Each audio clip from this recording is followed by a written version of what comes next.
Okay, let's look at indefinite integrals. So these are some like common rules when you're integrating a function indefinitely. And an indefinite integral is just an integral not bounded by any restrictions. And that's shown by no variables or numbers on the bottom or top, which means that there's no restrictions and you're only finding the indefinite integral of it. So here is the common rules. And the first one we have is if you have a coefficient of the function, so let's say k is a coefficient of f of x, you can actually take out k and have it multiplied by only of the integral of f of x. So the next one is we have if you have the integral of two functions added together, f of x plus g of x dx, you can split that apart too, and you'll have the integral of f of x dx plus the integral of g of x dx. And the last one is the most probably common rule for integrating a function is the power rule. It's also there for derivatives, but this for integrals. So the integral of x to the n dx is equal to x to the n plus 1 divided by n plus 1 plus c. So now you might be wondering, what is this plus c? Where is this coming from and why do we need it? So let's look at this table over here. So we have this table with the f of x function and the derivative, which is shown by f prime of x. We have these four functions here which have x squared plus 10, x squared plus 4, x squared plus e, x squared plus pi. Now these are just arbitrary constants. You can have any constant that you want. You can have 100, billion, million, any constant that you want. And now if you find the derivative, you'll have 2x for every single one of them. Because if you recall, the derivative of any constant is always 0. So this is 2x plus 0. 2x plus 0 for all of them. Now let's say we wanted to find the original function given the derivative function. We would need to find the indefinite integral. And to do that, we would just say the integral of 2x dx, and then we would use a power rule because this is 2x to the 1, and then 1 plus 1 is 2, and then divided by 2, so then the 2 and 2 will cancel out, and you'll end up with x squared. Now, we see that we only have x squared, but in these functions, we had these constants, 10, 4, e, pi. Since you could technically have infinitely many original functions and still have the same derivative, which is shown here, all of them are 2x, we would need to have plus c because we're losing that constant that we had in the original function. So all the plus c is doing is just representing all the possible solutions that we could have for the original function, which is shown here, 10, 4, e, pi. Any constant, that's why it can be shown as plus c. Okay, let's see our first example. Our first one we have is evaluate the indefinite integral of x cubed dx. So we can just simply use a power rule for this. If we remember that the integral of x to the n dx is equal to x to the n plus 1 divided by n plus 1. And in this case, n is just 3, so we can say this is just x to the 3 plus 1 divided by 3 plus 1. And this is equal to x to the 4 divided by 4. And remember to add the plus c. So I'm going to write this a little better. And this is the final answer, x to the 4 divided by 4 plus c. Question 2, we have evaluate the indefinite integral x to the 4 plus 3 dx. So for both terms here, we could still use the power rule. So if we have just x to the 4 dx, because remember, if we have two functions, we could split them apart and find the indefinite integral of them separately. So let's just find x to the 4 first. If we use the power rule, this is 4 plus 1 divided by 4 plus 1, x to the 5 divided by 5 plus c. Now let's look at 3. The integral of 3 dx. Now this can actually be written as 3 times x to the 0, because remember, anything raised to the 0 is just 1. So 3 times 1 is still 3. So now if we use a power rule on this, we'll end up having 3 to the x 0 plus 1, which is 1, divided by 1. And this will just be 3x. So you can make a rule saying that if you have the integral of any constant, you can just add an x to it, and that'll be the indefinite integral. But make sure you add plus c.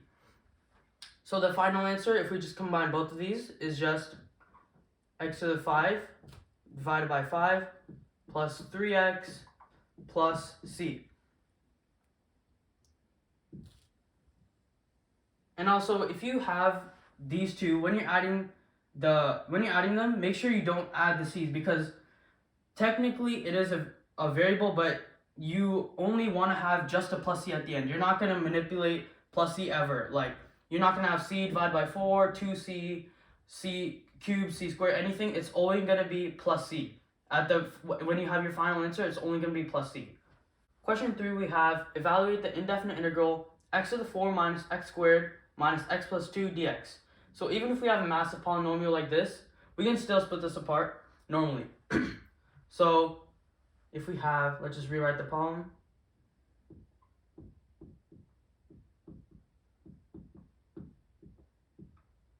Okay, let's just do it from here. So we have x to the 4, if we use a power rule, 4 plus 1 divided by 4 plus 1 will get us x to the 5 divided by 5. Now we have minus x squared, so minus, and 2 plus 1 is 3, divided by 2 plus 1 is also 3. So we have x to the 3 divided by 3. And then minus x, so x to the 1 plus 1 divided by 1 plus 1 is x squared divided by 2. And then plus 2, if you remember, if you have the integral of a constant, if you just add x, and that will work. So 2x plus c. And that's our final answer.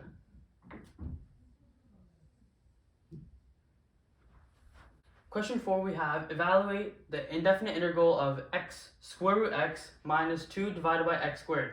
So this is a little different, but we can still manipulate the functions to get our proper format of x to the n.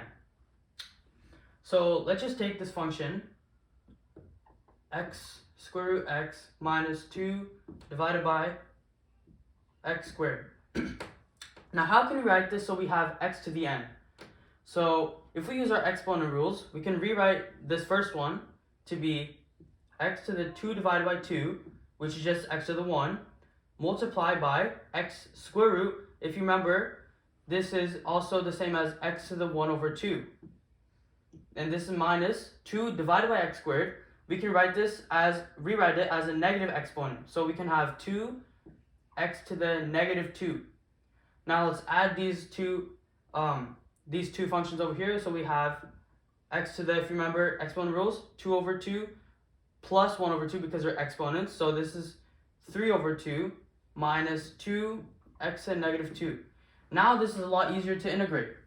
So let's just put the integration symbol over here, dx. Now x to the 3 over 2 plus 1, which is technically 2 over 2, is x to the 5 over 2 divided by 5 over 2 minus 2x to the negative 2 plus 1 is 2x to the negative 1 divided by negative 1. Now let's simplify this to make it look nice. So we can write this as, if we rewrite it, so reciprocal, we can have 2 over 5, x to the 5 over 2, and this is divided by negative 1, so we can turn this into a plus sign. So plus 2 to the x to the negative 1, or 2 times x to the negative 1, is the same as 2 divided by x, and we can have plus c. And this is our final answer. Question 5, we have evaluate the indefinite integral of x to the 5 plus x cubed plus 7 divided by x squared dx. So this is in the form f of x over g of x. And if you recall, for derivatives, we have something called the quotient rule to find the derivatives in functions in that form, f of x over g of x. But unfortunately for integrals, we don't have something called the quotient rule, and we can't find the integral using any rule like that. But we can still manipulate the function to use the power rule, which is very easy to do here, because the denominator is only a monomial, so we can split each term and find the integral separately like that. So let's split each term. So we have x to the 5 divided by x squared plus x to the 3 divided by x squared and plus 7 divided by x squared. Now we can use exponent rules and rewrite this to simplify to be x to the 3 plus x plus 7 x to the negative 2. Now this becomes a lot easier to integrate because each term is in the form x to the n. So let's find the integral of this. Plus x plus 7 x to the negative 2 dx. Now we can evaluate this.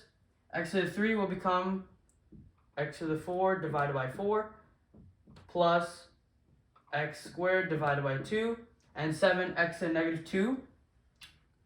So x to the negative 2, if we add 1 on the top, we'll have negative 1 and divided by negative 1. So this is actually going to be minus 7 divided by x because it turns out to be minus 7x to the negative 1.